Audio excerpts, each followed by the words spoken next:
Hello guys, good morning and welcome back to my channel শরীর সরকার blogs. আশা করি সবাই খুব ভালো আছে, সুস্থ আছে। আমি অনেক অনেক ভালো আছি।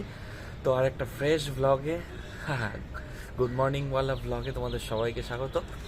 তো উঠে গেছি সকাল সকাল, উঠে গিয়ে এখন দেখতে পাচ্ছ মাথার চুল, মুখ, চোখের অবস্থা খুব খারাপ, কারণ এখন ঘুম থেকে উঠেছি ইনফ্যাক্ট অনেকক্ষণ আগেই। আর সব থেকে বড় কথা হচ্ছে গিয়ে উঠে না ওই মোবাইল ঘাঁটতে ঘাঁটতে কোথার থেকে আর একটু বেলা হয়ে গেল। তো এখন প্রায় বাজে অল্প 6:30। তো উঠলাম, উঠে এখন ভাবলাম যে একটু ফ্রেশ হয়ে নিই, আর তারপরে সকালের ভাইবসটাও তোমাদের সাথে শেয়ার করে দিই। আর সকালটা তো অ্যাজ ইউজুয়াল দুর্দান্ত লাগছে। তো চলে এসেছি ছাদে, আর ছাদে এসে তোমাদের সাথে কথা বলছি, আর সুন্দর একটা ফুটফুটে একটা হাওয়া বয়ে যাচ্ছে, জাস্ট আলাদাই লাগছে গাইজ। তো এখন নিয়ে নিয়েছি ব্রাশ করবো। তো দেখতে পাচ্ছ ব্রাশ নিয়ে নিয়েছি। ব্রাশটা করে নিই তারপরে তোমাদের সাথে আবার কথা বলছি। আর আম গাছটা এখানে বলতে গেলে নেই, ওদিকে একটা আম গাছ আছে, আর এদিকে সব আম গাছ কিছুই নেই।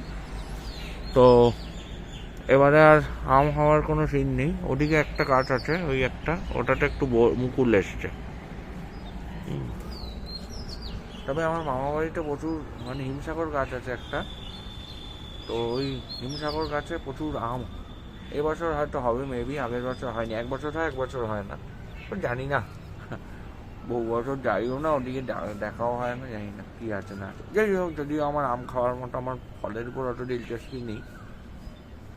এই হলো ব্যাপার। তো চলো ভিডিওটা দেখো আর ভিডিওর আনন্দ নিতে থাকো। আর পরে আমার ওয়ার্কআউট আছে, পরে এক্সারসাইজ, আজকে শোল্ডার আর ট্রাইসেপের এক্সারসাইজ আছে, করে নেবো। আর এখন আপাতত ব্রাশটা করে নিয়ে আবার ইন্ট্রোটাতে বেশি বক বক করবো না, তাহলে অনেক বড় হয়ে যাবে। তো ব্রাশটা করে নিয়ে ফ্রেশ হয়ে পরে তোমাদের সাথে আবার কথা বলছি, অনেক কাজ আছে ব্যাক টু ব্যাক। চলো। তো আমার ব্রাশ করা হয়ে গেছে, ব্রাশ টাশ করে উঠে আমি এখন নিচের দিকে যাব। আর ওয়ার্কআউট তো করবো বেলার দিকে অ্যাজ ইউজুয়াল, তোমরা যেরকমটা জানো।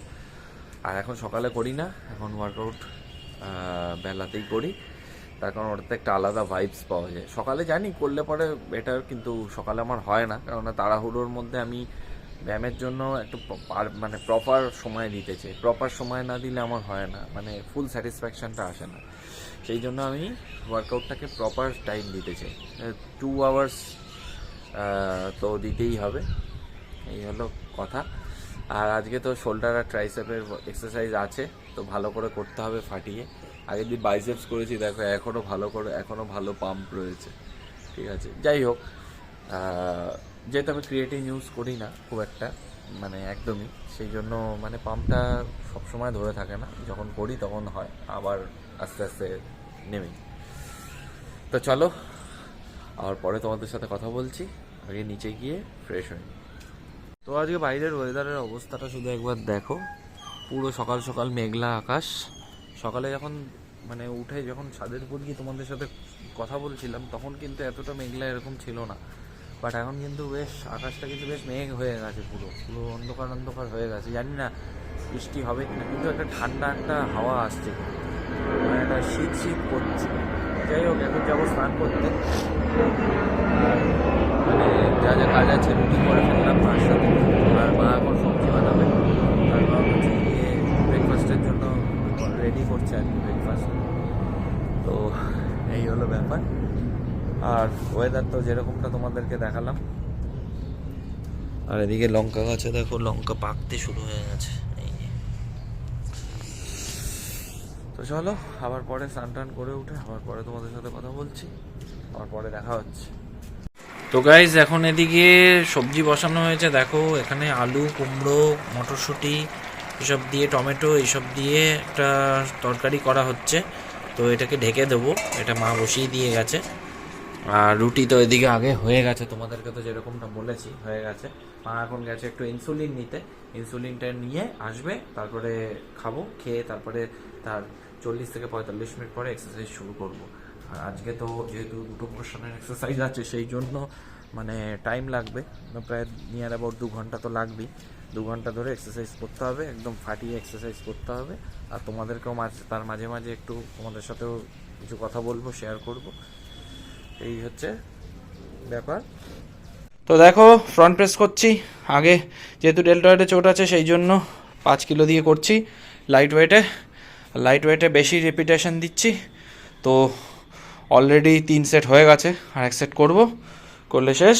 দেন পরের এক্সারসাইজে যাব, ডাম্বেল রাইজ মারবো, দেন এল রাইজ, সব পরপর চলতে থাকবে। তো চলো, ব্যায়ামটা চলছে জোর কদমে, তারপরে যাব ট্রাইসেপসে, ঠিক আছে? এই হলো ব্যাপার। গাইস আমার ট্রাইসেপের এক্সারসাইজ চলছে, দেখতেই পাচ্ছ। আর পড়েছে একটা সমস্যা, অ্যামাজনে একটা রিফান্ড অ্যামাউন্ট নিয়ে, মানে ওদের তরফ থেকে ওরা রেফারেন্স নাম্বার পাঠিয়ে দিয়েছে, ট্রানজাকশনের মেল করে দিয়েছে, কিন্তু এখন ব্যাংকের থেকে হয়ে গেছে একটা ঝামেলা। যেহেতু আমার স্টেট ব্যাংকে অ্যাকাউন্ট রয়েছে, তো স্টেট ব্যাংকে এখনো পর্যন্ত ওটা ক্রেডিট হয়নি অ্যামাউন্টটা। তো ওদেরকে আমি ফোন করে প্রেশার দিলাম, ওরা বলছে স্যার আপনার ব্যাংকের অ্যাকাউন্টে ব্যাংকে সমস্যা আছে, আপনি ব্যাংকের কাস্টমার কেয়ারে ফোন করে রেফারেন্স নাম্বারটা দিন, ওটা রিজলভ হয়ে যাবে। তো এখন এই নিয়ে পড়েছে একটা ঝামেলা, আর বলো না গাইস, একটার পর একটা প্রবলেমের পর প্রবলেম লেগেই আছে।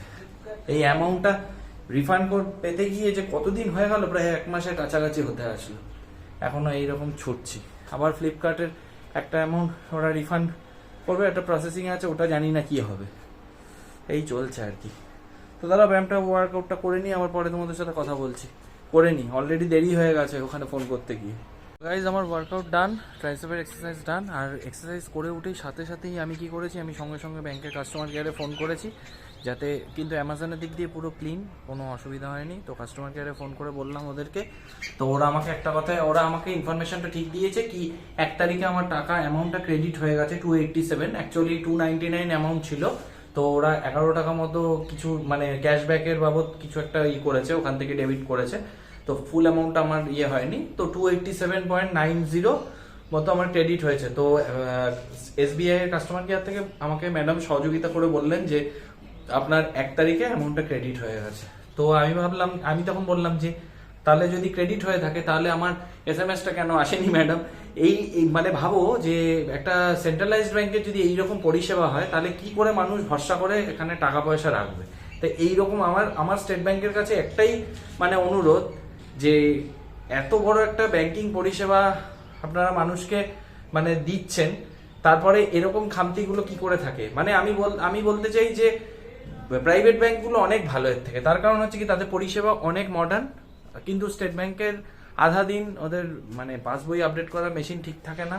ব্যাংকের অ্যাকচুয়ালি আমাদের এলাকায় না কোনো কর্নার নেই, তো কর্নার হতে গেলে হয় নিউ ব্যারাকপুর নাহলে মধ্যমগ্রাম চৌমাথা যেতে হবে, তো সবসময় যাওয়া সম্ভব হয় না। আর মানে যে মেশিন থাকে পাসবই আপডেটের, সে মেশিন আধা দিন খারাপ থাকে, তো এই হয়ে যায় সমস্যা। ইয়োনো অ্যাপের মাধ্যমে মানে সবসময় আবার নেটওয়ার্কের ইস্যু থাকলে পরে সমস্যা হয়ে যায়, আমার ইয়োনো অ্যাপটা নেই নামানো। তো যাই হোক, অ্যামাজন কিন্তু প্রমিসিং ডেটে, কিন্তু মানে আমি ফালতু খামোখা আমি করলাম, তার কারণ হচ্ছে ওরাও সঠিক ইনফরমেশন আমাকে দিতে পারছে না। আমি খামোখা না, আমার দিক দিয়ে আমি বলবোই, কারণ ওরা আমাকে সঠিক ইনফরমেশন দিতে পারছে না, বলছে না যে হ্যাঁ ক্রেডিট হয়ে গেছে বা কিছু। ওরা বলছে আপনি ব্যাংকের সাথে কন্ট্যাক্ট করবো কি? ব্যাংকের তো উচিত আমাকে এসএমএস প্রোভাইড করা না? আমার যখন অ্যামাউন্টটা যখন ক্রেডিট হচ্ছে, তা আমাকে তো এসএমএস প্রোভাইড না করলে আমি জানবো কি করে? তো আমাকে এসএমএস কোনো প্রোভাইড করেনি, আমি বুঝতে পারিনি। তা আমি যখন এখন স্টেটমেন্টটা নিলাম ম্যাডামের কাছ থেকে, মানে কাস্টমার কেয়ার থেকে, এসবিআই কাস্টমার কেয়ারে ফোন করা আবার অনেক ঝামেলা, অনেক আবার ভেরিফিকেশন করবে, এই করবে, অনেক ফ্যাকড়া আছে। তো ম্যাডাম আমাকে বললেন, কিন্তু হ্যাঁ ফুল সহযোগিতা করেছেন ম্যাডাম আমাকে, তো তার জন্য অসংখ্য ধন্যবাদ আমার তরফ থেকে ম্যাডামকে। তো বললেন যে হ্যাঁ আপনার অ্যামাউন্ট ক্রেডিট হয়ে গেছে। আমি তখন শুনে শান্তি, যে না থাক অবশেষে হয়েছে। আমি আর কোনো কথা না আনলাম না, ম্যাডাম বললে আর কোনো সহযোগিতা করবো স্যার? আনলাম না, আর কিছু আমার সহযোগিতা করতে হবে না, আমি একদম অসংখ্য ধন্যবাদ, ঠিক আছে কোনো অসুবিধা নেই, সব হয়ে গেছে। তো এই হলো ব্যাপার। ওয়েদারের অবস্থা তো খুব খারাপ গাইজ, দেখতেই পাচ্ছ, সেই মেঘলা হয়ে রয়েছে। আর আজকে কথা অনুযায়ী ব্ল্যাঙ্কেটগুলো রোদে দেওয়া গেল না, তার কারণ হচ্ছে গিয়ে মা সব গুছিয়ে রেখেছিল যে ব্ল্যাঙ্কেটগুলোকে আজকে রোদে দিতে হবে, কিন্তু রোদে দিতে পারলাম না অনলি বিকজ অফ ওই যেহেতু রোদ উঠলো না। আর আজকে তো কোনো প্রশ্নই আসছে না দেওয়ার, তার কারণ হচ্ছে গিয়ে তোমরা দেখতেই পাচ্ছ এই অবস্থা ওয়েদারে, তো কী করেই বা দেবো। আর খুব ভালো লাগছে, মন থেকে বলছি, খুব ভালো লাগছে তোমরা আমার চ্যানেলটাকে একজন করে সাবস্ক্রাইব করছো, তো ভালো লাগছে, মানে এইভাবে সাপোর্ট করতে থাকো। দেখো একটা ছোট মানে ইউটিউবার আস্তে আস্তে বড় হয় কখন জানো, সাকসেসটা কখন পায়, যখন তোমরা তাকে সমর্থন করো, তোমরা তাকে সাপোর্ট করো, তোমরা তাকে সব দিক থেকে সেই ভালোবাসা, সেই মানে সেই সাপোর্টটুকু দাও, তখনই সে এক পরিপূর্ণতা পায়। তো আমার ক্ষেত্রেও তাই, আমি এখন একটা ছোট ইউটিউবার হিসেবে রয়েছি। একদিন হয়তো আমিও মানে ভাইরাল হয়ে যাব, একদিন আমার চ্যানেলটাও সবাই চিনবে, 10 জন চিনবে, মানে কোথাও যখন যাব সেই রেসপেক্টটা পাবো, ডেফিনেটলি তোমাদের কাছ থেকে সেই ভালোবাসা, সেই মানে আন্তরিকতাটা পাবো। তো সব কিছু তোমাদের হাতেই রয়েছে, তোমরাই মানে যত সেলিব্রিটি আমরা যে সিনেমা আর্টিস্টদের দেখি সব মানে সবাইকে তো তোমরাই উঠিয়েছো।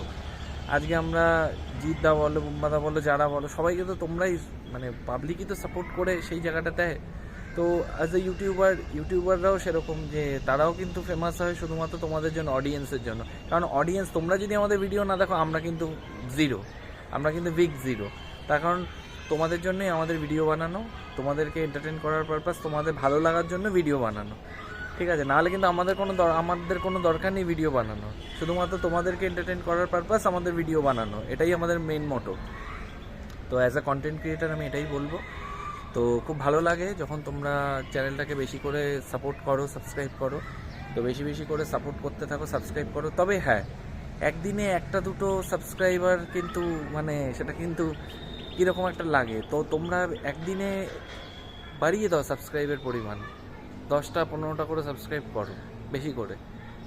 এতটাও খারাপ ভিডিও বানাচ্ছি কি কমেন্ট করে জানাবে, এতটাও খারাপ ভিডিও বানাচ্ছি না আশা করছি, তাই না? তো বেশি করে সাবস্ক্রাইব করো। আর চলে আসলাম ছাদে এখন, তার কারণ হচ্ছে গিয়ে মানে এদিকে গাছগুলোর কন্ডিশন দেখতে আসলাম। এই গাছগুলোর কন্ডিশন কী আছে দেখতে পাচ্ছ, গাছগুলো এখন মানে মোটামুটি জল টল দিতে হবে না, কারণ না ভিজে ভিজে স্যাঁতস্যাঁতেই আছে।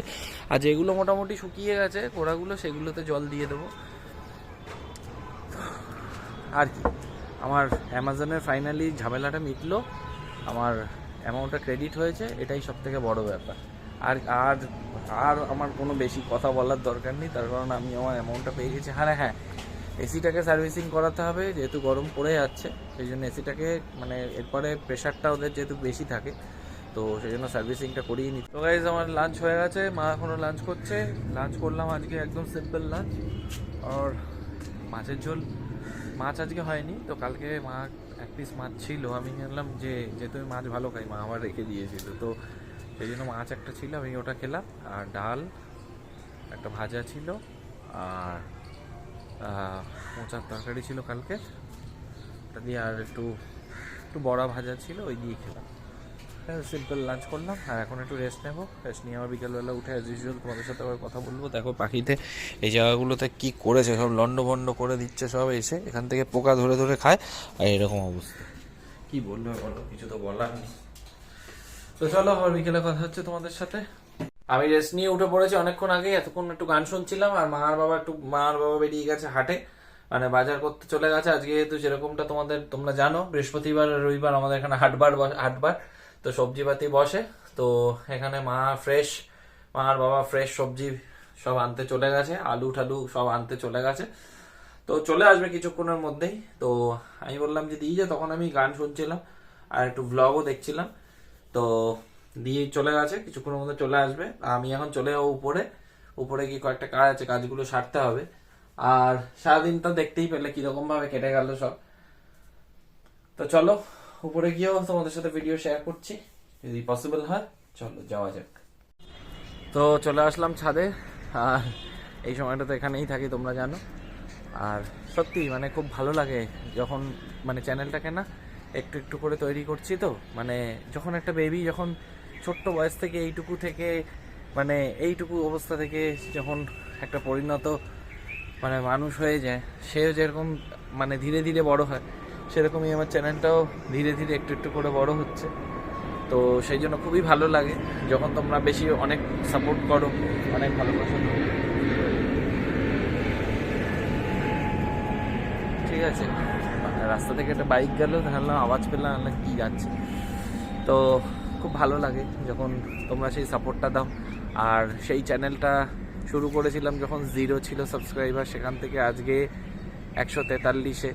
তো সব কিছু পসিবল হয়েছে শুধুমাত্র তোমাদের ভালোবাসা, তোমাদের সাপোর্ট, তোমাদের সেই মানে কি বলবো, তোমাদের আমার প্রতি সেই এনকারেজমেন্টটা, সেই ট্রাস্টটা, সব কিছু এটার জন্যই পসিবল হয়েছে। তো আমি চাই আগামী দিনে তোমরা আমাকে আরও অনেক দূর এগিয়ে নিয়ে যেতে সাহায্য করো, আর বেশি বেশি করে চ্যানেলটাকে সাবস্ক্রাইব করো। দেখো, সাবস্ক্রাইব না করলে চ্যানেলটা, এগুলো তো তোমাদের কাছে ফ্রি, এগুলো তো তোমাদের কাছে মানে সাবস্ক্রাইব করাটা কোনো ব্যাপার না, কিন্তু তোমাদের একটা সাবস্ক্রাইব আমাকে কিন্তু অনেকটা মোটিভেট করে, অনেকটা দূর এগিয়ে নিয়ে যেতে হেল্প করে আমাকে, এবং ব্লগ বানানোর এনার্জিটাকে অনেক বেশি এনহ্যান্স করে দেয়। ঠিক আছে, তো ডেফিনেটলি তোমরা সেগুলো বুঝতে পারছো। তো বেশি বেশি করে সাবস্ক্রাইব করো আর সাপোর্ট করো আমাকে। আর এখন একটু ঘুরে বেড়াই এখানে, একটু একটু গান টান শুনি, এই আর কি। আর মা আর বাবা আসলে পরে একটু যেতে হবে নিচের দিকে। আর যা মশা নিচে তোমাদেরকে কি বলবো, নেক্সট লেভেলের মশা। আর তারাপীঠ ব্লগটা তোমাদের কেমন লেগেছে তোমরা দেখো বেশি বেশি করে, আর কমেন্ট করে জানাবে। আসলে আরও অনেকগুলো ফাইল ছিল, কিন্তু মানে অনেক ফাইল না ডিলিট হয়ে গেছে, মানে কি অ্যাকচুয়ালি মেমোরি ডিলিট হয়ে গেছে, মানে কি আমি করে দিয়েছি, কারণ মেমোরি এক্সিড হয়ে গেছিলো, মানে এতটাই প্রচণ্ড বড় বড় ফাইল হয়ে গেছে। আর এইচডিতে শ্যুট করেছিলাম, তো প্রবলেম হয়ে গেছে ওখানে। তো কী বলবো গাইজ, বলো। আর তবে এখনের মতো এইটুকু তোমাদেরকে মানে গ্যারান্টি দিয়ে বলতে পারি, এখন যেরকম আমি হ্যাপি আছি লাইফে, এরকম বোধহয় আগে আমি কখনো হ্যাপি ছিলাম না। ঠিক আছে, বা হয়তো বা ছিলাম কখনো, কিন্তু সেই হ্যাপিনেসের পরে এখনকার হ্যাপিনেসের মধ্যে আকাশ পাতাল তফাৎ। তখন একরকম ছিল লাইফ, আর এখন সম্পূর্ণ ডিফারেন্ট। এখন সম্পূর্ণ তোমাদের জন্য নিজেকে উৎসর্গ করে দেওয়া এই ভিডিও, এই ব্লগে। তো তোমরা এইভাবে সাপোর্ট করতে থাকো সবসময় আমাকে, আর কি বলবো। তো গাইজ, আমি এখন একটু বেরোচ্ছি দোকানে, একটু কেক নিয়ে আসি, নিয়ে এসে একটু খাই, কারণ খিদে পেয়েছে। তারপরে এসে তোমাদের সাথে কথা বলছি, আর একটু যেতে হবে কাটা খাল আমাকে। চলো যাওয়া যাক। তো গাইজ, আমি জাস্ট এই কিছুক্ষণ আগে আসলাম, আর একটু কেক নিয়ে এসে খাওয়া দাওয়া করলাম। তার কারণ হচ্ছে সন্ধ্যেবেলা কিছু তো খেতেই হবে বস। আর ভিডিওটা আর বড় করছি না, জাস্ট এন্ডিং এর জন্য আসলাম, আবার অন হলাম। তো ভিডিওটা সারাদিন কি করলাম দেখতেই পেয়েছো। আর এই অবধি যদি ভিডিওটা দেখে থাকো, তাহলে মেক শিওর ভালো লেগেছে। ভালো লাগলে কি করতে হবে, লাইক করে দাও, কমেন্ট করে জানাও কিরকম লাগলো, আর অনেক অনেক শেয়ার করো বন্ধুদের সাথে। আর সবশেষে চ্যানেলে নতুন হয়ে থাকলে চ্যানেলটাকে সাবস্ক্রাইব করে পাশে থাকা বেল আইকনটিকে ক্লিক করে অল নোটিফিকেশন অন করে রাখো, যাতে ভিডিও আপলোড হলে সবার আগে নোটিফিকেশনটা তোমাদের কাছে পৌঁছে যায়। তো চলো গাইজ, দেখা হচ্ছে পরবর্তী ভিডিওতে, ততক্ষণের জন্য টাটা, বাই বাই।